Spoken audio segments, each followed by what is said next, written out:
Hospital में अभीरा की हालत देखकर दादीसा का खून खौल उठा। उनकी आंखों में आंसू और गुस्से का सैलाब एक साथ उमड़ पड़ा। उन्होंने अरमान को देखते ही चीखते हुए कहा, तुम यहाँ क्यों आए हो? तुम्हें अभीरा से मिलने का कोई हक नहीं है। दोस्तों, यह रिश्ता क्या कहलाता है कि अपकमिंग ट्रैक में एक के बाद एक ऐसे ट्विस्ट आने वाले हैं जिनसे आप भी दंग रह जाएंगे। उदयपुर के भव्य कल्चरल इवेंट में जब सब कुछ खुशियों से सजा था, तभी वहां ऐसा हादसा हो गया जिसने सबकी रूह तक हिला दी। एक अनजान शख्स ने माहिरा पर जानलेवा हमला किया जिससे उसकी जान पर बन आई। लेकिन तभी वहां पहुंचती है हमारी बहादुर अभीरा, जो अपनी जान की परवाह किए बिना माहिरा को बचाने के लिए उस हमलावर के सामने दीवार बनकर खड़ी हो जाती है। अभीरा ने अपनी जान जोखिम में डाल दी और उस दौरान उसे सिर पर गहरी चोट लगती है। वह बेहोश होकर जमीन पर गिर जाती है। चारों तरफ अफरा तफरी मच जाती है और उसे फौरन हॉस्पिटल ले जाया जाता है। हॉस्पिटल में पहुंचते ही डॉक्टरों ने उसे आईसीयू में शिफ्ट कर दिया और साफ कह दिया कि अभीरा की हालत बेहद नाजुक है। उसे तुरंत ऑपरेशन की जरूरत है, लेकिन उसकी जान बचाने की गारंटी कोई नहीं दे सकता। अरमान यह सुनते ही टूट जाता है। वह भगवान से गिड़गिड़ाते हुए कहता है, मेरी अभीरा को कुछ नहीं होना चाहिए। मैंने उसे बहुत दुख दिया है, लेकिन मैं उसे खो नहीं सकता। अगर आज उसे कुछ हो गया तो मैं कभी खुद को माफ नहीं कर पाऊंगा। वह ऑपरेशन कंसेंट फॉर्म पर साइन करने आगे बढ़ता है, लेकिन उसी पल वहां दादीसा गुस्से में आ जाती हैं।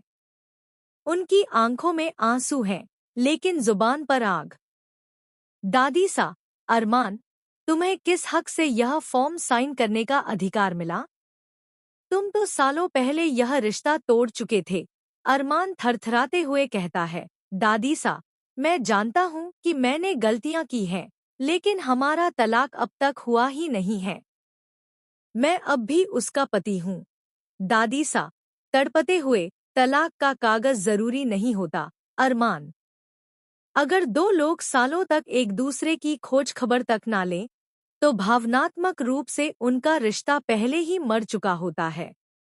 और तुमने तो सिर्फ रिश्ता ही नहीं छोड़ा, उस बच्ची का बचपन, उसकी हर तकलीफ, उसका हर आंसू, सब कुछ छोड़ दिया। वो अरमान को बाहर निकल जाने का आदेश दे देती हैं। अब तुम उससे मिलने के हकदार नहीं हो। वो आज जहां है, वहां तक पहुंचाने में तुम्हारा कोई योगदान नहीं है। तभी एक और बड़ा खुलासा होता है। डॉक्टर बताते हैं कि अभीरा की हालत सिर्फ बाहरी चोटों की वजह से नहीं, बल्कि उसके दिमाग में पहले से ही कुछ मानसिक दबाव था। जी हाँ दोस्तों, वो मानसिक आघात जिसे किसी ने नहीं समझा। अरमान की बेरुखी, परिवार का टूटना और अकेलापन, यह सब अभीरा को धीरे धीरे अंदर से खा गया था। उसके दिल में एक अधूरा प्यार और बिखरे रिश्तों की छाया थी। अब जब जान पर बन आई है, तो दादीसा का गुस्सा भी पिघलने लगता है। वह आईसीयू के बाहर बैठकर भगवान से प्रार्थना करती है, हे प्रभु, मेरी पोती को बचा लो।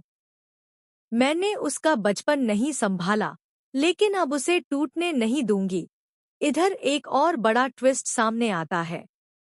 माहिरा की मां यानी अरमान की पुरानी मंगेतर आशना, जो अब तक कहानी से गायब थी, अचानक अस्पताल में आती है।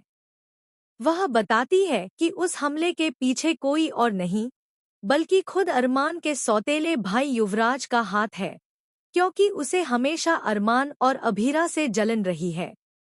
अब यह ट्रैक एक इमोशनल ड्रामा से बढ़कर एक बड़े पारिवारिक षड्यंत्र की तरफ बढ़ रहा है। सिर्फ प्यार और नफरत ही नहीं, बल्कि बदले, साजिश और गहरे राज अब कहानी का हिस्सा बन चुके हैं। दोस्तों, अब सबसे बड़ा सवाल यह है, क्या अभीरा बच पाएगी? क्या अरमान को अपनी गलतियों का एहसास होगा? क्या दादीसा उसे फिर से अपना पाएंगी? और क्या युवराज की सच्चाई सबके सामने आएगी या फिर वह नई साजिश रचने में कामयाब होगा? आपकी क्या राय है? क्या अरमान को दूसरा मौका मिलना चाहिए? क्या दादीसा का गुस्सा जायज है? कमेंट करके हमें ज़रूर बताएं।